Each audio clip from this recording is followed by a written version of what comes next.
네, 오늘 또 이른 새벽 주님의 음성을 사모하며 나오신 여러분 축복하고 환영합니다.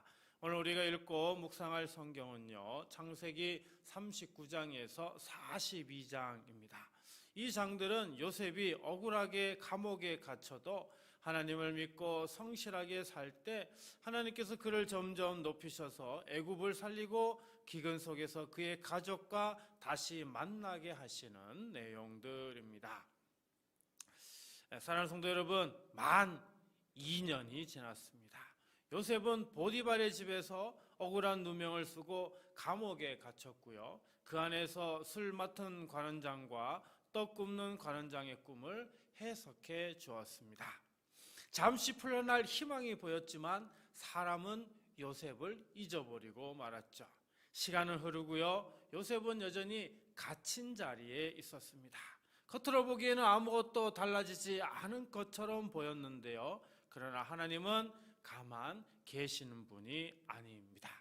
1절입니다. 만 2년 후에 바로가 꿈을 꾼즉 자기가 나일 강가에 서 있는데, 만 2년이 지나서 드디어 하나님께서 움직이십니다. 그것도 애굽의 왕이 바로를 통해 역사하시죠.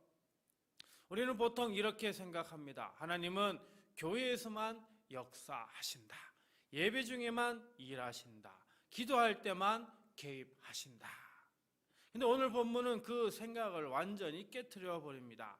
애굽의 왕 바로는요, 하나님을 사랑하는 사람이 아닙니다. 하나님을 경외하거나 하나님을 섬기는 신자도 아닙니다. 그런데 하나님은 그에게요, 꿈을 주시죠.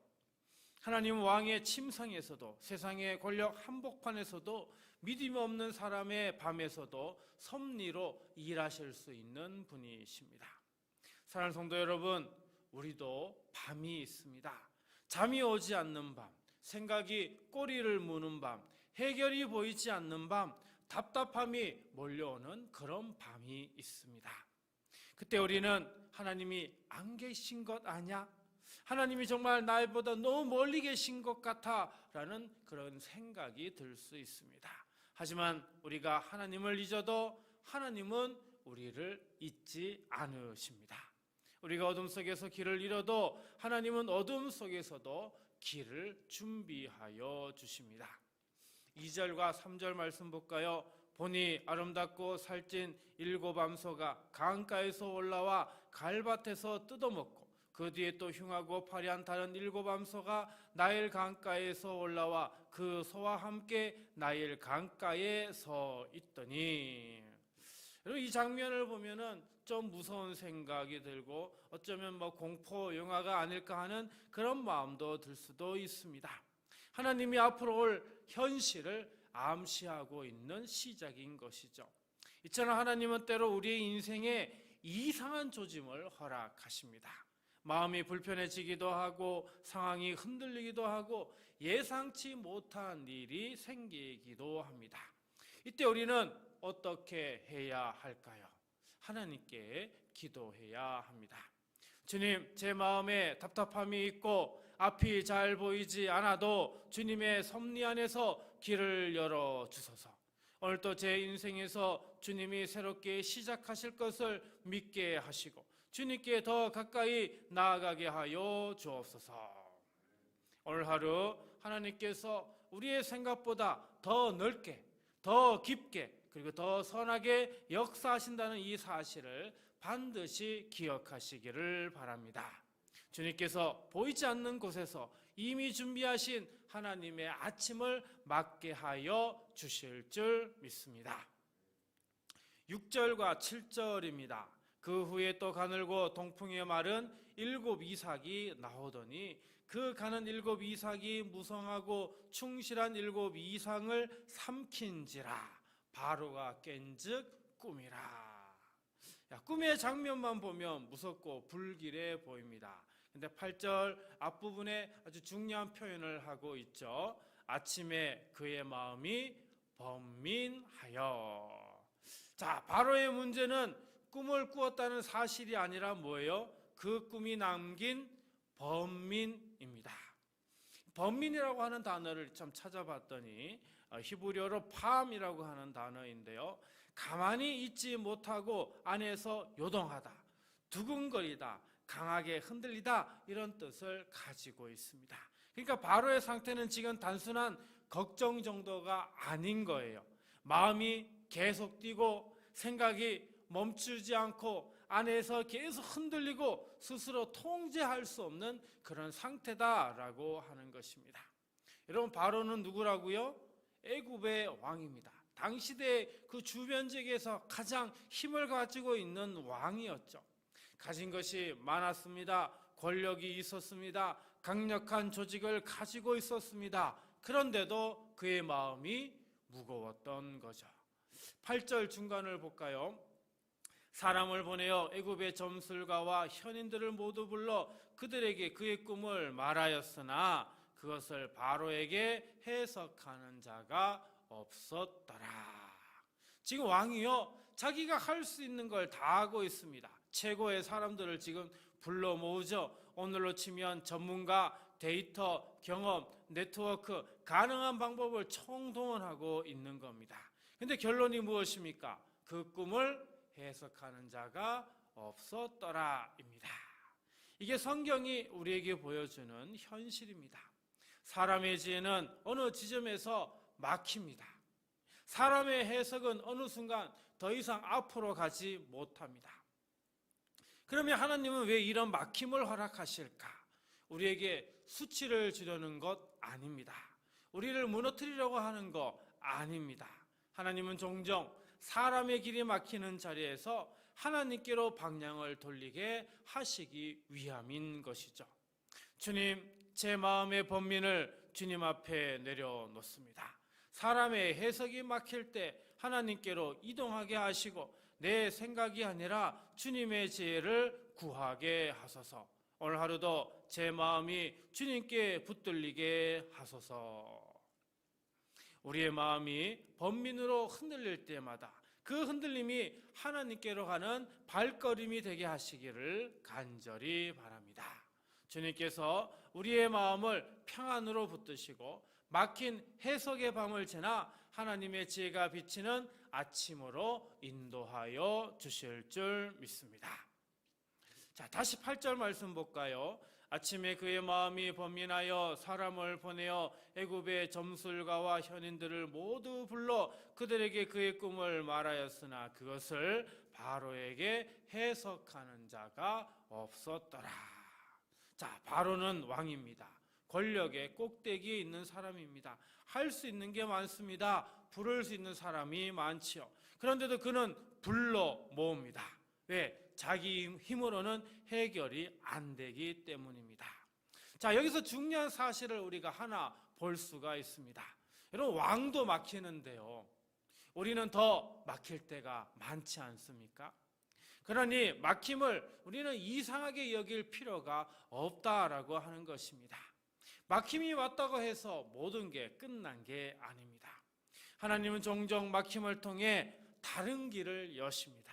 사람이 할 수 있는 길이 끝나는 자리에 하나님께서 새롭게 시작하는 길을 열어주시는 것이죠. 여기 보면 해석이라고 하는 단어가 나옵니다. 간단히 말하면 설명하다이지만 그러나 이 단어는 매듭을 푼다라고 하는 이런 뜻이 담겨져 있습니다.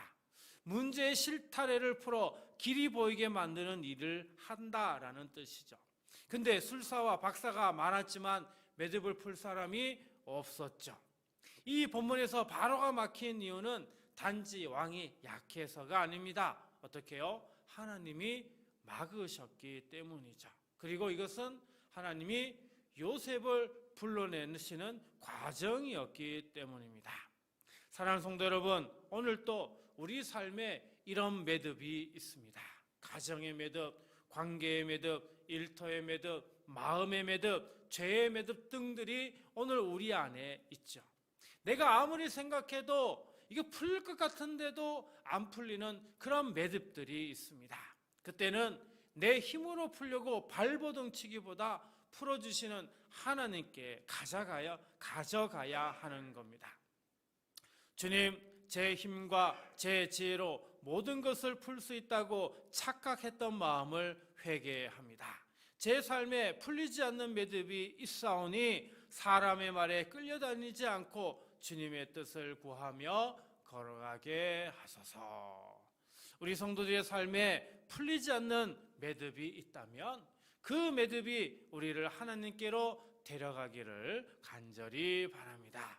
하나님께서 우리의 가정과 마음과 일터의 매듭을 은혜로 풀어주시고요, 사람이 막힌 자리에서 하나님의 길을 보게 하여 주시기를 주님의 이름으로 간절히 축복합니다.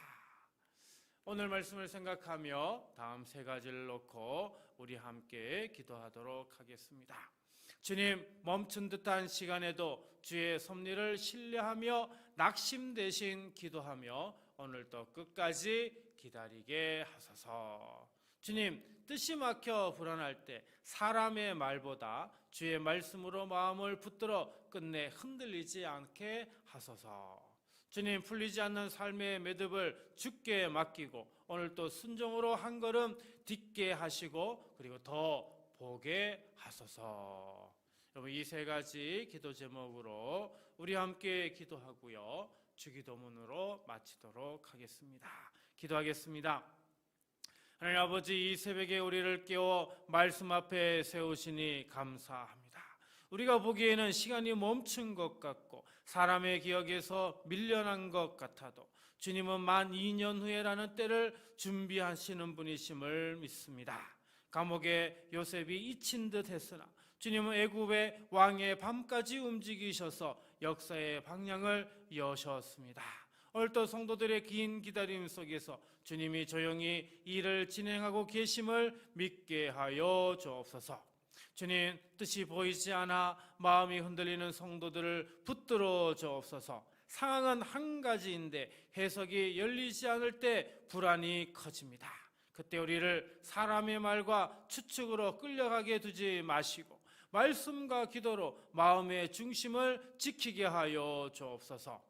밤에 잠 못 이루는 자리에서도 아침에 마음이 요동하는 순간에도 주님이 아신다는 이 한 가지 사실로 다시 숨게 하시고 오늘 하루의 선택이 두려움이 아니라 믿음에서 나오게 하여 주옵소서.